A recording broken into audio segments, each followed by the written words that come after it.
Priyanka Chaturvedi has tweeted after the MOS MEA's home was attacked. She tweeted, and I quote, "Yesterday in MLA's house was burnt down. Today it is a union minister's. How much violence is enough violence for the nation's Prime Minister to take note?" We're crossing over to Ms. Priyanka Chaturvedi, who's actually on the broadcast with us. Remember, she's a representative of the Shiv Sena.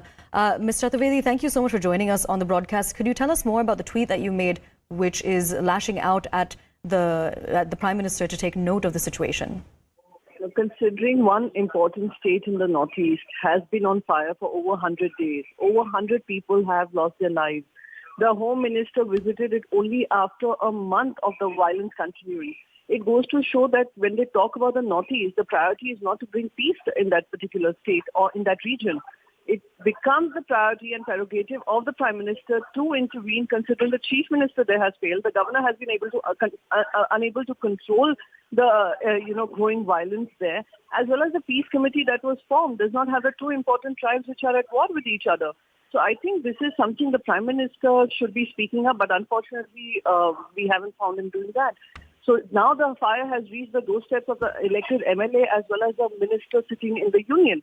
So clearly goes to show that there has been a total disastrous attempt to try and bring peace there.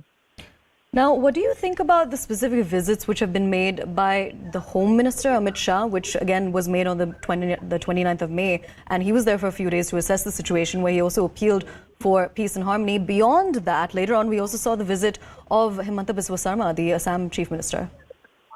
There is a lot being spoken about Himanta Biswa Sarma also and his role in creating this kind of a tension to ensure victory in Assam. So I think all of those angles need to be probed as to how this violence has escalated to a level where people are now burning down homes of ministers as well as elected representatives, and it's becoming difficult to control the violence. The Home Minister just visited it once. There is no priority given to it. To that, you have the National Security Advisor who is sitting in the United States of America right now and planning the upcoming trip of the Prime Minister. The Prime Minister hasn't spoken about it. What does it speak of the priority of the government? All right, Ms. Chaturvedi, thank you so much for speaking to CNN News 18 and for telling us more about what you're saying in your tweet as well. Now, we're crossing back over to CNN News 18's Kamalika Singupta, our editor East. Kamalika, so essentially when it comes to the politics and the Manipur situation, you have Priyanka Chaturvedi saying that the government needs to take more action. That's what the opposition is saying, and essentially the letter of Derek O'Brien also clearly reflects that they are putting question on the central government. Not only that, Mamata Banerjee also time and again has said she also wanted to go to Manipur, that things are not right in Manipur and there is nothing much that the government is doing. That's the allegation of the opposition. On the other hand, the central government has tried to show, and central government's Home Minister himself was there for more than 72 hours. So this is obviously going to be, the opposition is obviously will be raising their voice, and that's what they have been doing. And Mamata Banerjee has been saying time and again that why things are not right in Manipur. What is the problem? Why it is in turmoil? Why not things are falling in place? So there a positive what is there on the ground as we have been traveling to Manipur, that there needs to be a political will in the ground.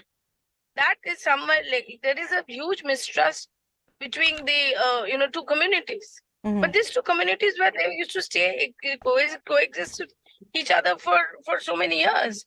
And imagine this is the place where 2 months back Miss India took place. So this was so safe and sound place. What went wrong? What are the forces which are keeping this unrest going on? Who is behind this? All these things needs to have an investigation on ground.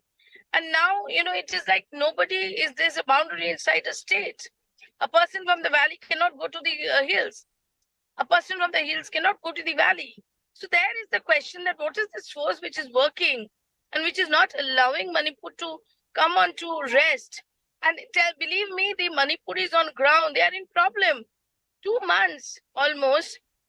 The schools are closed, the colleges are closed, the offices are closed, the business is closed. It has taken back Manipur 20 years back. So in one hand, the opposition is raising certain questions. On the other hand, the central government is showing that they are doing everything to bring in peace. But there is something wrong in ground which has to be investigated